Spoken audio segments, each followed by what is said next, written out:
In this video, you will see how Vistabel acts on motor neurons to reduce muscle activity for the temporary improvement in the appearance of moderate to severe vertical lines between the eyebrows seen at frown in adults up to 65 years old, when the severity of these lines has an important psychological impact for the patient. The presynaptic neuromuscular nerve ending contains membranous vesicles prepared to release its stored neurotransmitter acetylcholine. Neuronal stimulation initiates a cascade of events that leads to the fusion of the neurotransmitter containing vesicle with the nerve membrane. This process is facilitated by interaction between proteins on the vesicle and on the cell surface, which together form the snare complex. The membrane fusion results in the release of acetylcholine into the synaptic cleft by a process of exocytosis. The acetylcholine diffuses across the synaptic cleft and eventually binds to receptors on the muscle, leading to muscle contraction.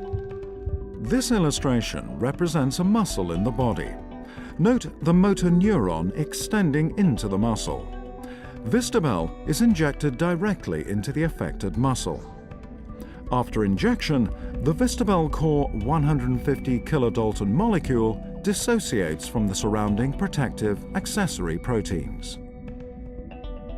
The binding domain of the Vistabel core molecule is the C-terminal portion of the heavy chain, which interacts with receptors on the nerve terminal. The Vistabel core molecule enters the nerve cell by a process of receptor-mediated endocytosis. The toxin is now contained in a membranous vesicle inside the cell.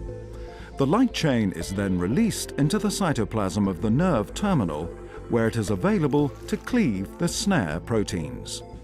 In motor neurons, the light chain of the Vistabel core molecule blocks the release of acetylcholine by cleaving SNAP25, which is an essential component of the snare complex. When acetylcholine cannot be released, muscle contraction cannot occur. When injected intramuscularly at therapeutic doses, Vistabel produces partial chemical denervation of the muscle, resulting in a localized reduction in muscle activity.